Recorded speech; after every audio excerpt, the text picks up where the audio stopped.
Trabalho Legal está no ar e vai mostrar nesta edição. No último dia 28 foi comemorado o Dia Nacional de Combate ao Trabalho Escravo. Operadores de telemarketing estão entre os profissionais que mais sofrem assédio moral. O MPT lançou uma revista em quadrinhos para conscientizar a população sobre o tema. E mais, o trabalho de um brigadista. Olá, está no ar o Trabalho Legal, programa do Ministério Público do Trabalho em parceria com a Associação Nacional dos Procuradores do Trabalho. Em 28 de janeiro foi comemorado o Dia Nacional de Combate ao Trabalho Escravo. Para celebrar a data, o MPT lançou a campanha Somos Livres. Avenida Paulista, Centro Financeiro de São Paulo. Um lugar emblemático para o lançamento de uma campanha que fala de trabalho, mas um tipo de trabalho que não deveria mais existir, a escravidão. O lançamento da campanha #Somos Livres aconteceu em 28 de janeiro, data em que se comemora o Dia de Combate ao Trabalho Escravo. A iniciativa, promovida pelo Ministério Público do Trabalho e a Comissão Nacional para a Erradicação do Trabalho Escravo, tem como objetivo alertar sobre a gravidade desse problema no Brasil. O que a gente percebeu com a campanha recém-publicada do Instituto Etos para a ONG Repórter Brasil, que há um desconhecimento do povo brasileiro sobre o que é isso aí, esse grave problema. A população sabe que existe, mas não sabe explicar o que é.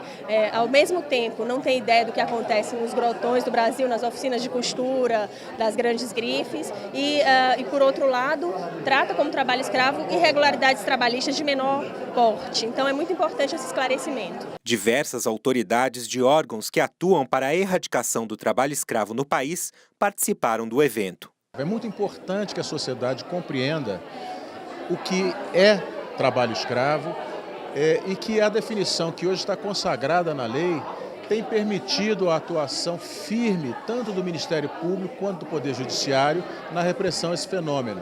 E essa atuação tem sido muito clara, muito cuidadosa e tem alcançado realmente casos de violação grave da dignidade do ser humano, com o qual nenhum cidadão pode concordar. Então, é uma campanha extremamente oportuna e necessária. A Justiça do Trabalho tem um papel importante nesse aspecto, né? E não vai fugir a essa responsabilidade. Eu acho que todos, nos respectivos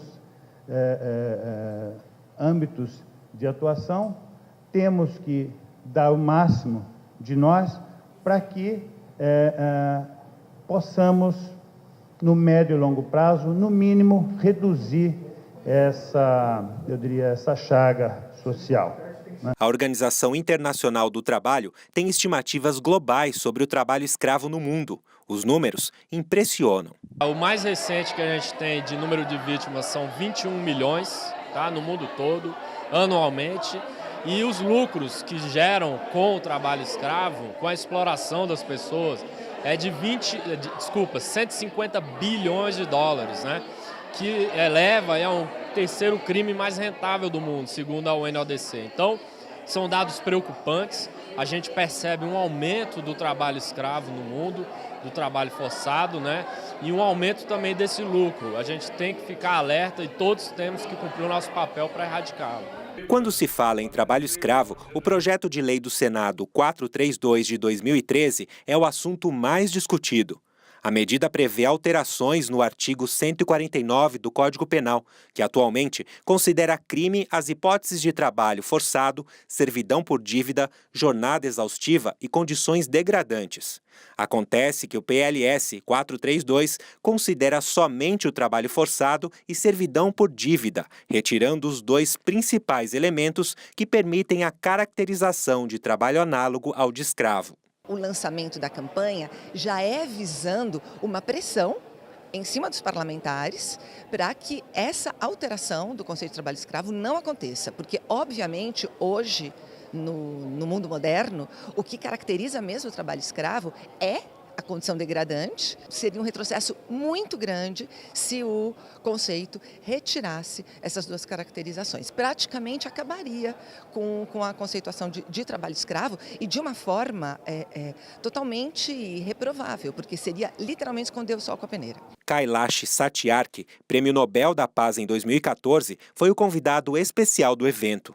O ativista indiano já resgatou mais de 85 mil crianças de redes de trabalho infantil e tráfico de crianças na Índia. Kailash reforçou a importância da campanha e criticou aqueles que utilizam exploração de pessoas como instrumento para o crescimento econômico. Segundo ele, a pobreza é uma consequência da escravidão. Poverty could be the cause of such situations, but the poverty is also consequence of perpetual slavery. Kailash também ressaltou que as leis brasileiras no combate à escravidão são consideradas uma das mais avançadas do mundo e falou sobre a possibilidade de uma mudança na legislação. I congratulate all the people from the labor system here, which have proven that the general perception about slavery in this country was wrong. Um levantamento realizado em 18 procuradorias regionais do trabalho revelou que entre 2012 e 2015, o MPT recebeu 3.672 denúncias. Só no ano passado, foram 95 ações civis ajuizadas. Desde 1995, cerca de 50 mil pessoas foram resgatadas em condições análogas às de escravo em operações de fiscalização. Esses números, eles representam, em primeiro lugar, a maior visibilidade do assunto, porque hoje a população ela tem maior acesso, então isso não significa que tenha aumentado o trabalho escravo, mas que nos tem chegado o trabalho escravo. Antes as pessoas elas tinham muito distante essa questão. Então hoje, com a popularização dos meios de comunicação, a internet e a própria assim, o trabalho em rede dos órgãos de justiça, que hoje os órgãos de justiça eles estão aprendendo a se comunicar e trocar informação. Então hoje faz com que o Estado o Estado seja contemporâneo à infração e que seja um Estado que busque a prevenção e não a reparação. Números recentes divulgados pelo Ministério do Trabalho e da Previdência Social mostram que 1.010 trabalhadores foram libertados no Brasil em 2015. Minas Gerais foi o estado com o maior número de resgates, 432 pessoas, seguido pelo Maranhão, com 107, e o Rio de Janeiro, 87 vítimas. Apesar da pouca estrutura dos órgãos de fiscalização, ele tem feito o melhor. Agora, os dados são aí da realidade, 50 mil pessoas, só com essa pouca fiscalização que tem por falta de estrutura, já denota que esse trabalho é um trabalho que tem que ser feito mesmo, né? É uma questão de defesa dos direitos humanos e o Brasil não pode ficar fora disso.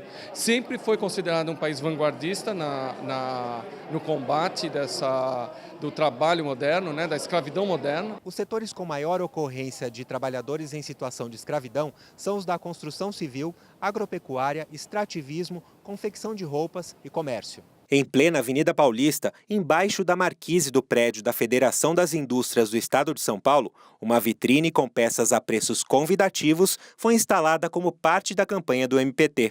Quem passou por ali e teve curiosidade em entrar, ficou surpreso. A instalação Fashion Revolution é um questionamento sobre o trabalho escravo e as condições degradantes a que um trabalhador pode ser submetido numa oficina de confecção. Leva a pessoa a conscientizar, a repensar, mas incomoda também, porque de uma certa maneira você está se olhando no espelho e está perguntando, e eu? No meio disso tudo, e eu? Né? E aí é um convite, faça parte dessa revolução, porque todos somos chamados para ser parte da revolução. Não é um trabalho, eu trabalho escravo, eu não lido com isso. Faz parte desde a sua escolha, da onde você começa, é dali, porque somos os consumidores que vamos ditar o que a gente quer do nosso mundo amanhã. Linda e Clarissa visitaram o espaço e ficaram impressionadas. A partir de agora, elas prometem que nunca mais vão comprar uma peça de roupa da mesma maneira. E é uma decisão que eu tomei, que não vou mais. O difícil é saber, né, da onde que está vindo. É chocante, né, as telas, os vídeos, as informações, né, saber que tem pessoas que trabalham em condições desumanas e depois em roupas que nós compramos com valores absurdos ou então com valores ínfimos, né, que não valem nada. R$10 uma peça para uma pessoa trabalhar em condições desumanas, né, é chocante. Simples atitudes como a de Linda e da Clarissa são fundamentais para o fim do trabalho escravo no Brasil. Você lembra qual foi o seu pior dia de trabalho? O ator Wagner Moura lembra qual foi o dele e tem um recado para você aí de casa.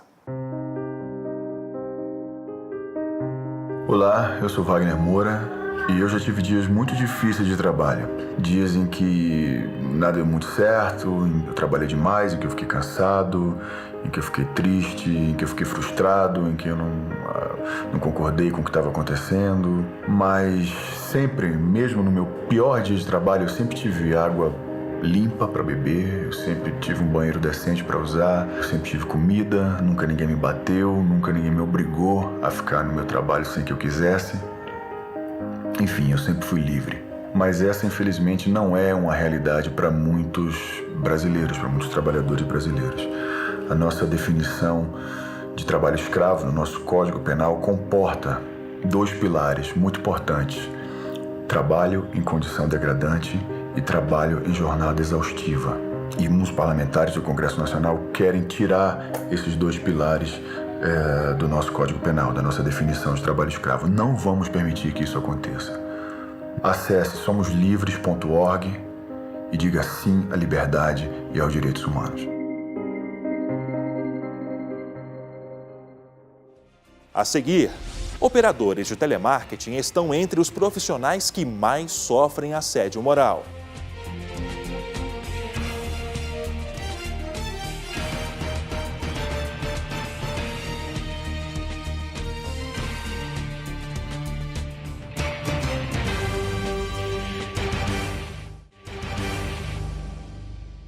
Nos últimos 2 anos, o MPT recebeu cerca de 2.000 denúncias sobre assédio moral no setor de telemarketing. E para chamar a atenção para o problema de uma forma simples e direta, foi lançada uma revista em quadrinhos sobre o tema. A última edição da revista MPT em quadrinhos conta a história da Mariana. A jovem conseguiu o primeiro emprego em uma empresa de telemarketing, mas logo viu o sonho profissional se tornar um pesadelo.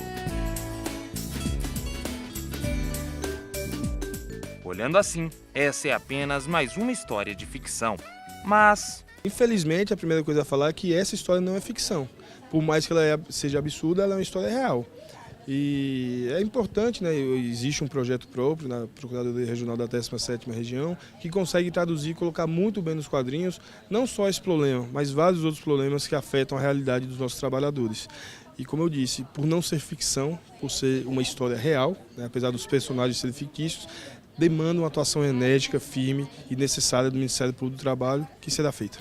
O lançamento da revista ocorreu na sede do MPT em Brasília e contou com a participação de diversos procuradores do trabalho e representantes dos trabalhadores de call center. O Procurador-Geral do Trabalho destacou a importância da iniciativa. O grande benefício, o grande diferencial dessa revista MPT em quadrinhos é que a gente busca, de uma forma extremamente didática, fácil, informar os trabalhadores, informar a sociedade sobre os problemas que às vezes a sociedade enfrenta, os trabalhadores enfrentam e sequer tem conhecimento. Se nós falarmos em assédio moral estrutural para trabalhadores, provavelmente ninguém vai saber o que é. Mas com certeza vários, quando nós explicarmos, vão se identificar. Vão saber ou enfrentam esse problema. Esta é a 22ª edição da revista MPT em quadrinhos, que já abordou os temas doenças ocupacionais, trabalho infantil e escravo contemporâneo, descontos e contribuições, entre outros. O procurador-chefe do MPT no Espírito Santo, Stanislau Talon, olha com carinho o projeto que ele ajudou a coordenar. A nossa meta é divulgar sempre o conhecimento, então é sempre prazeroso levar esse conhecimento às pessoas. Então a revista é mais um dos temas que nós abordamos, sempre todos ligados ao mundo do trabalho. Esse vai ser um importante material de apoio e possivelmente devem sair novas publicações sobre o mesmo tema. Para o diretor do Sindicato dos Trabalhadores em Telecomunicação do Distrito Federal, é preciso mais políticas públicas para evitar a precarização dos call centers. A questão da precarização do trabalho, né, na área de call center é algo gigantesco. Hoje, no sindicato, uma das maiores demandas que nós temos são da área de teleatendimento, né? E isso vai desde o assédio moral às questões de cumprimento de metas que que são inatingíveis, né? Nós temos que buscar a questão da regulamentação da profissão e do estabelecimento de um piso nacional. O setor do telemarketing foi alvo de investigações do MPT nos últimos anos. Só em 2014 e 2015, o órgão recebeu cerca de 2.000 denúncias sobre o tema.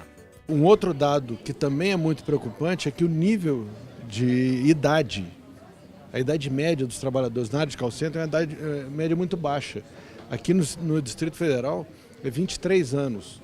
E nós já temos uma população com afastamentos, decorrentes de depressão, com essa idade, isso é muito preocupante.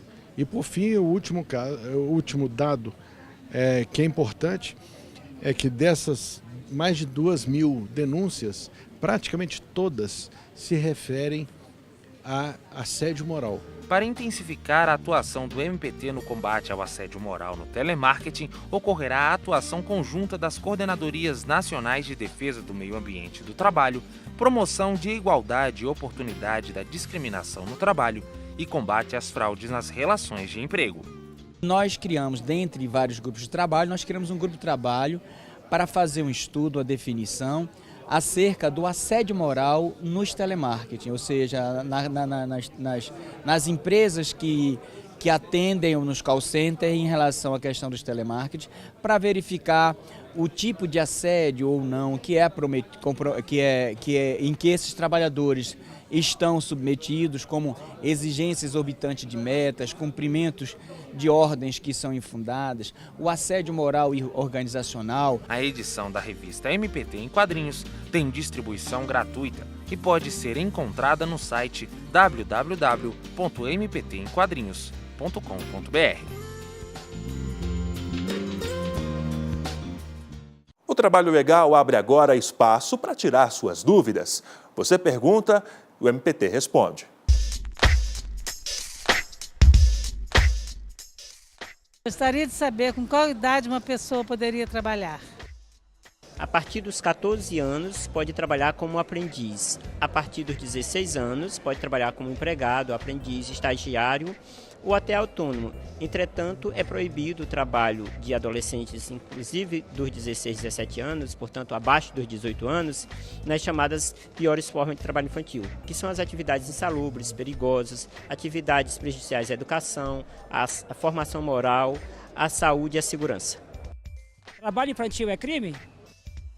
Nem todas as atividades realizadas por criança e adolescente constituem crime, mas apenas aquelas que são equiparadas ao trabalho escravo, são análogas à condição de escravo, à exploração sexual, o que envolve atividades ilícitas, como o tráfico, também atividades perigosas, aquelas que põem em risco os chamados maus-tratos. As demais atividades, aquelas que não estão entre as piores formas, não constituem crime. Então, pode ser crime ou não, a depender do tipo de atividade. Como posso denunciar o trabalho infantil ao MPT? O Ministério Público hoje dispõe do processo eletrônico, então qualquer cidadão entra no site do Ministério Público e lá tem toda uma orientação de como ele pode formular essa denúncia. A partir dali já se abre um processo e é feita a investigação dos casos de trabalho infantil. Então o melhor caminho hoje é ir no site do Ministério Público, no campo de denúncias e formular a denúncia, que será aberto o processo de investigação. E você vai ver depois do intervalo o trabalho de um brigadista. Em 1 minuto.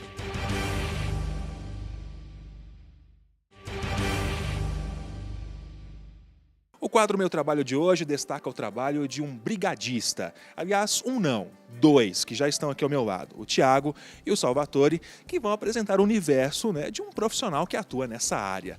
Tiago, de onde veio a ideia de se tornar um brigadista?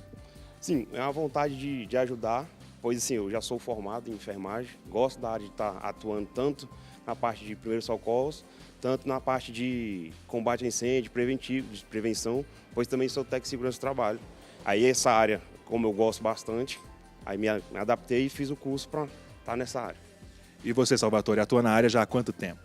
Já tem 1 ano e 8 meses e me identifiquei muito com a profissão, pois gosto e amo salvar vidas. Agora, Tiago, o que faz um brigadista? Bom, o brigadista ele toma conta da edificação aqui, tanto na parte preventiva, qualquer sinistro de incêndio ou desabamento, qualquer tipo de ocorrência que tem aqui dentro, estamos aqui aptos para isso. E também na área de primeiros socorros, estamos aqui preparados para qualquer tipo de ocorrência que tiver com algum aluno, ou terceiros, ou funcionários aqui dentro. Geralmente, quais são as primeiras atividades do dia? Bom, quando chegamos, verificamos o livro de ocorrência do plantão passado, verificar o que ocorreu e se tem alguma pendência para o dia que estamos iniciando o nosso plantão. Verificamos os nossos materiais de sala, ver se está tudo correto ao receber o nosso plantão. E depois vamos fazer a nossa primeira ronda, verificando os preventivos, os fixos e os móveis, são os hidrantes e os extintores. E você pode mostrar para a gente agora como é feita essa vistoria? Claro, vamos lá. Vamos ver. Verificamos se o hidrante está em perfeitas condições na parte exterior dele. Verificamos o vidro, se está tudo intacto. Vemos aqui dentro se está com jogo de mangueira, que são duas mangueiras, a chave e o esguicho, que é o esguicho regulável. Esses são os componentes do hidrante. Verificamos também se ele está com a conexão para que a mangueira possa ser encaixada corretamente aqui. Em um caso de incêndio, tem que funcionar, né? Não pode deixar de funcionar em hipótese alguma, né? Tem que funcionar. Além de tudo isso daqui estar funcionando, a nossa caixa, nossas bombas estão funcionando também perfeitamente. Então está tudo pressurizado, se precisou, aqui está tudo certinho para a gente estar combatendo o sinistro. Agora, Salvatore, a vistoria do extintor de incêndio, dos extintores, aliás, aqui da empresa, é feita diariamente, né? Isso mesmo. Esses extintores é feita a inspeção diariamente em todos os plantões, porque é um preventivo móvel e primordial para um combate de princípio de incêndio. Então, esse extintor, essa unidade extintora é de pó químico seco. Ele combate os 3 tipos de incêndio, ou seja, o incêndio A, B e C. A gente olha se ele não está inviolado, eles têm que estar com pino ou trava de segurança e o lacre de segurança. O que a gente observa também no extintor? O manômetro. O manômetro, a gente vê se ele tem pressurização ou não. Nesse caso aqui, ele está no verde, ele está apto para uso, está pressurizado. Se ele estivesse no vermelho, ele já estaria despressurizado e vencido, não poderia ser usado. No caso, essa unidade extintora já são das novas. Nas antigas vinha um tracinho amarelo e branco, que também era apto para uso e era só excesso de pressão. Nesse extintor também tem que ter selo do Inmetro, selo de instrução e o lacre de inviolabilidade. Esse é o papel do extintor. Esse extintor aqui combate que tipo de incêndio? Um extintor ABC? O ABC é para materiais sólidos, inflamáveis e equipamentos energizados. São os 3 tipos de incêndios. Agora, falando em inflamável, vocês tomam conta aqui, né, Tiago, também da questão do gás, né? A gente toma conta da central de GLP, que fica na área externa. Controlamos lá a questão de abrir e fechar. Verificamos a tubulação para ver se não tem nenhum vazamento. E quando termina de ser utilizado, a gente queima todo o gás para que não fique nada na tubulação e não tenha nenhum risco de vazamento.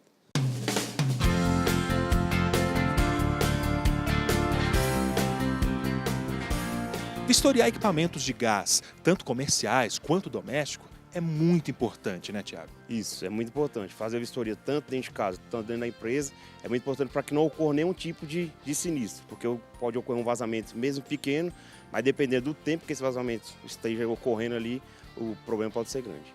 E aqui vocês são responsáveis por 3 cilindros gigantescos, né, de gás que o Salvatore vai mostrar para a gente aqui agora. Exatamente. Temos esses 3 cilindros aqui que alimentam a gastronomia e alimentam também as salas os laboratórios de química. Que nós verificamos tanto todos os cilindros, a tubulação externa, quanto a interna. E geralmente, como é feita essa vistoria aqui na faculdade onde você trabalha? Bom, chegamos aqui, a central ela fica fechada, só o pessoal da brigada tem a questão da chave. Então chegamos ao local, verificamos se a tubulação está ok, vemos os registros, se o registro está fechado, que no momento ele está fechado, porque não está tendo aula, não está tendo nada. Daqui vamos para a sala da gastronomia, para os laboratórios de química, ver também se os registros estão fechados. Quando tem aula, a gente abre aqui embaixo, abre os registros lá nas salas e após as aulas a gente chega, queima todo o gás da tubulação para que não tenha nenhum perigo de algum vazamento que a gente não veja no período que vai estar as salas todas fechadas. É nesta sala que acontecem os atendimentos aqui na faculdade, onde o Salvatore e o Tiago trabalham. E que tipo de atendimento é realizado aqui, Salvatore? Então, aqui são realizados atendimentos desde uma simples cefaleia até uma parada cardiorrespiratória. E aqui, por sinal, temos vários equipamentos utilizados no nosso dia a dia, dependendo da situação do sinistro ou não. Ou seja, essa daqui é a nossa bolsa de primeiros socorros, onde temos um reanimador manual em caso de parada respiratória. Temos ataduras em caso de fraturas, esparadrapos, band-aids, uma manta térmica. E a gente também utiliza essas talas para casos de fraturas. Além do mais, temos outros equipamentos como o DEA, ou também conhecido como desfibrilador externo automático, usados em casos de parada cardiorrespiratória, certo? Esse equipamento, apesar de ser de fácil manuseio, mas tem que ter um curso para estar apto para usar. Agora, é uma profissão cheia de desafios, né, Tiago? Exatamente. Temos vários desafios na nossa profissão, porque não sabemos o tipo de atendimento que nos espera durante o nosso plantão. A profissão de brigadista não pode ser exercida sem formação, né, Salvatore? Exatamente. São feitos cursos específicos durante 3 meses. No caso, eu tenho um curso de brigadista, socorrista, tenho um salvamento em altura e tenho o DEA, que é o desfibrilador externo automático. Quando trabalhamos com vidas humanas, todo cuidado é pouco. Então, quanto mais conhecimento você tem, a probabilidade de salvar aquela vida é sempre maior. Qual o salário médio no mercado hoje? O piso salarial de um brigadista hoje é em torno de R$ 1.800. E a carga horária? 12 por 36 é a carga horária do brigadista. Pessoal que está assistindo a gente agora e deseja embarcar nessa profissão, o que você recomenda, o que você tem a dizer? Bom, se gosta da área, se gosta de lidar com vidas, e gosta de um pouco de adrenalina ou muita adrenalina, dependendo do dia do seu serviço ali, pode vir, será bem-vindo à profissão. E se especialize bastante, não só dentro de sala de aula, mas fora, procure cursos, procure aulas, para estar se especializando bastante. É uma profissão gratificante, né? Salvar uma vida humana, salvar um ser humano, não tem preço, não tem salário que pague. E você aí, gostou de conhecer um pouco da rotina dos brigadistas? Pois é, se você tiver alguma sugestão de reportagem, é só enviar para o e-mail trabalholegal.pautas@gmail.com.